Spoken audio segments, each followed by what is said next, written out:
Priyanka's food ডায়েরিতে সবাইকে welcome. আমি প্রিয়াঙ্কা আজকে নিয়ে চলে এসেছি ফার্স্ট টাইম ইউটিউবে, আশা করছি প্রথমেই রেসিপি আমি শেয়ার করব ট্যাঙ্গি ম্যাঙ্গো চিকেন, যেটা আম দিয়ে বানাবো চিকেনের একটা রেসিপি।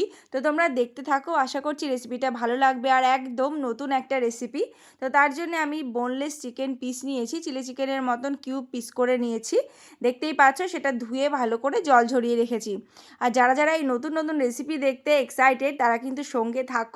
আর এই যে 10 দিনের আমি ম্যাঙ্গো চ্যালেঞ্জ নিয়েছিলাম, তো এখন ভাবছি খুবই ভালো হয়েছে, কারণ তার জন্য নতুন নতুন অনেক রেসিপি আমি ট্রাই করছি।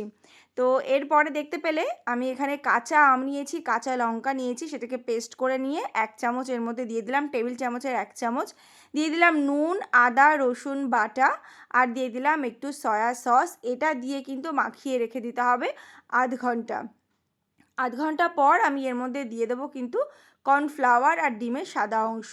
ব্যাস, তারপরে কিন্তু এটা খুব ভালো করে মেখে নেব। এটা কিন্তু খুব বেশি গোল্ডেন, মানে একদম বাইরের কোটিংটা গোল্ডেন হবে বা অনেক মোটা হবে তা কিন্তু নয়, একদমই হালকা কোটিং হবে, যার জন্য আমি শুধু কর্নফ্লাওয়ার দিয়েছি। এবারে কিন্তু সাদা তেলে সেটাকে খুব ভালো করে সুন্দর করে ভেজে নেব। এক এক করে দিয়ে আমি উল্টে পাল্টে এগুলোকে একদম সুন্দর করে ভেজে নেব। ভাজাতেই প্রায় সেদ্ধ হয়ে যাবে এটা, যেহেতু ম্যারিনেট করা রয়েছে। তো এবারে আমি গ্রেভিটা বানাবো, তো তার জন্য আমি দিয়েছি সাদা তেল। সাদা তেলে দিয়ে দিয়েছি কাঁচা লঙ্কা আর রসুন কুচি।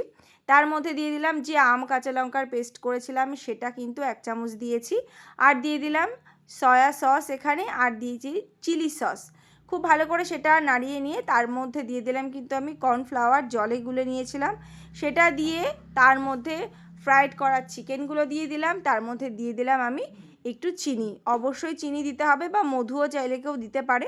ব্যাস, তারপরে হালকা করে টস করে নিলেই কিন্তু তৈরি হয়ে যাবে। খুব ইজি, ঝটপট বানানো যায়, কিন্তু একদম নতুন রকম একটা খাবার। জিভে দিলেই একদম টেস্টটা তোমরা বুঝতে পারবে যেটা একদম অন্য রকম একটা রেসিপি, একঘেয়ে রেসিপির থেকে বেরিয়ে। তো এটা কিন্তু স্টার্টার হিসেবে খেলেই বেশি ভালো লাগবে। তো অবশ্যই তোমরা এটা ট্রাই করে দেখতে পারো, আর ভালো লাগলে অবশ্যই আমাকে জানিও।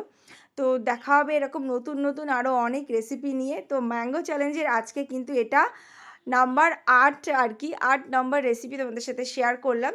তো কেমন লাগলো তোমরা অবশ্যই জানিও, আর সাথে থেকো, আর ভালো লাগলে সাবস্ক্রাইব করতে